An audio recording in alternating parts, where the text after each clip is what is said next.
प्यारे भाइयों और बहनों, मैं नारी हूँ, पूरे संसार की आधी आबादी। आज नारी की दुर्दशा देखकर मेरा कलेजा फटा जा रहा है। इस दुर्दशा के लिए आपकी और हमारी पुरुष प्रधान सोच है। इस सोच के कारण हमें लड़के के पैदा होने से खुशी और लड़की के पैदा होने से दुख होता है। पर मेरे भाइयों और बहनों, इस सोच की शुरुआत आज से नहीं, कई सदियों पूर्व हो चुकी थी, जब किसी राजपूत के घर में कन्या होना गुनाह माना जाता था। कन्या के पैदा होते ही उसे मौत के घाट उतार दिया जाता था। अरे सुन तो है। हाँ मासा, कहीं गिरिया है। राजपूतों के घरों में लड़कियों का पैदा होना अपशगुन होवे है। जी मासा। जब मैं इस घर में आई थी तो घर में कितनी ही औरतें थी, पर किसी को भी लड़की पैदा नहीं हुई। पर जब से तेरी कलमुही बहू आई है, लड़कियां ही लड़कियां जन रही है। मेरी पहली जेठानी को 2 ही लड़कियां थी कि जेठ जी ने उसे तलवार के घाट उतारकर दूसरी शादी कर ली। पर अब तो जमाना ही बदल गया है, मर्द औरतों के गुलाम हो गए हैं। 6 लड़कियां जन चुकी है, पर बहू से कुछ कहता ही नहीं। नहीं मासा, ऐसी बात है ही नहीं। तो कैसी बात है? मासा, मुझे राजपूतों की शान के पट्टो लगम्मा, जैसे अपना खानदान भर में छोरे पैदा नहीं हुई, तुम्हारे यहाँ क्यों होनी चाहिए? तो बहू से कुछ कहता क्यों नहीं? मासा, इन्हीं बार तो मैंने ओके साफ साफ कह दियो थो, पर अब की बार जाने दो। परंतु आगे भी ऐसा हुई तो जरूर ओके अपनी जिंदगी से हाथ धोना पड़ेगा। रही बात उन्हीं छोरी की, तो ओकी भी समाधि नहीं बने दूंगा। थारी इच्छा, मार से कोई पूछते थोड़ी है। मैं तो ऐसे ही कह रही थी, तेरी जो मर्जी सो कर, मैं तो चली अपने कमरे में। अरे मासा, ठीक है, आपकी जैसी मर्जी। इस राजपूत के घर में लड़की पैदा हुई। पहले भी 5 लड़कियां हो चुकी थी, जो कुल की प्रथा के अनुसार समाधि में सो रही थी। कई बार राजपूत के जी में आया कि वह उसकी पत्नी को खत्म कर दे, पर उसका हाथ रुक जाता। सुंदर और पति भक्ता पत्नी के अनेक प्रेममय संस्मरण उसके वज्र हृदय पर एक क्षण के लिए हलचल मचा देते।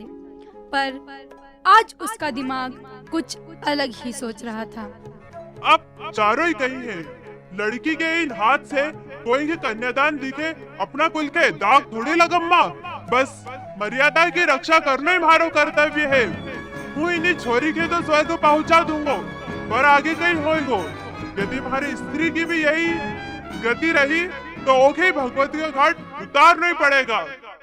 राजपूत रमणी आखिर अबला स्त्री थी, प्रसूति गृह में पड़ी अपने आप को कोस रही थी। वह अभी युवती ही थी।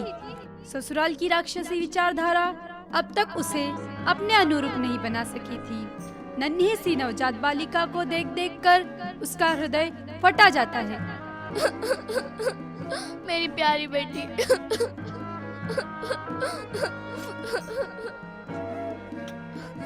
मैं तुम्हें कहाँ छुपाऊं?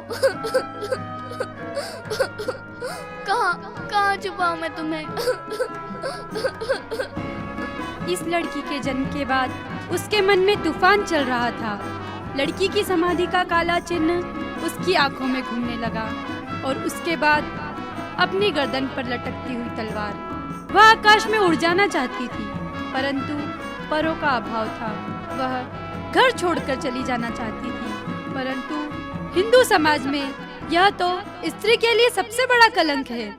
हिंदू लड़ना अपने प्राण दे देती है, पर यह नहीं करती।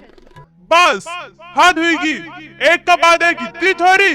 याद रख, अब थारा साथ इतनी रियायत नहीं की जा सकती। तुम्हारा वंश डुबाना चाह गई।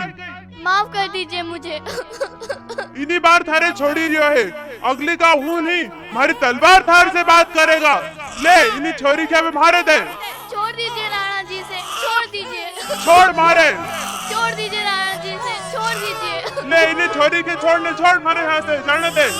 छोड़ दीजिए राणा जी से, माफ कर दीजिए मुझे।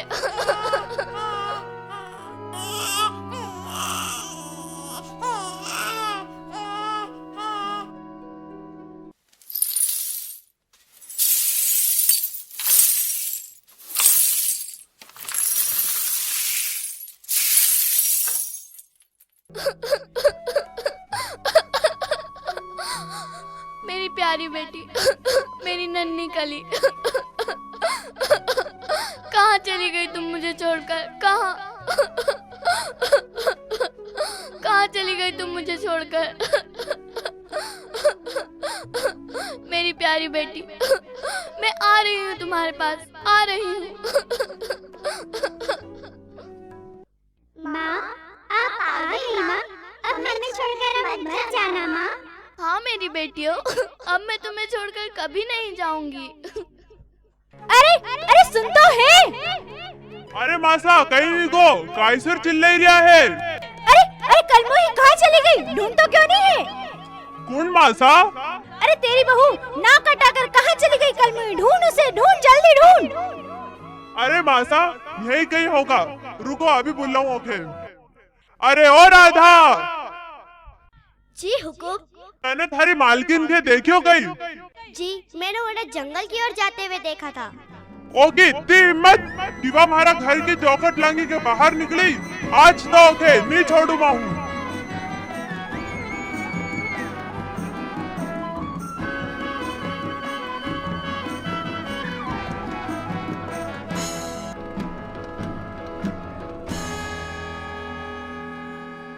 मैं थारे घरे ढूंढी रही ने तू ही कलमुही इन्हीं समाधि पर बैठी।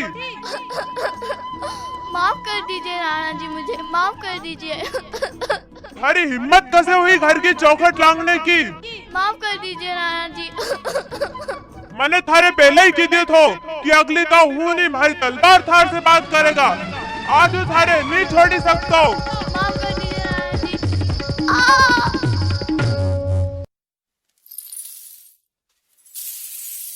राजपूत ने लड़कियों के गड्ढे को ही खोद उसका शरीर दबा दिया। माता अपनी लड़कियों की छाती से लिपट गई। वह उन्हें छोड़कर सचमुच ही न गई। उस बात को युग बीत गया, परंतु वह समाधि आज भी ज्यों की त्यों है। कहने वाले कहते हैं कि रात को जब सुनसान हो जाता है, तब एक स्त्री के साथ 6 लड़कियां खेलती दिखाई देती हैं और कोई पथिक उधर से निकलता है तो समाधि से आवाज आती है, माँ, आप आ गई माँ। अब हमें छोड़कर कभी मत जाना माँ। और सभी इसी आधार पर उसे माँ की समाधि कहते हैं।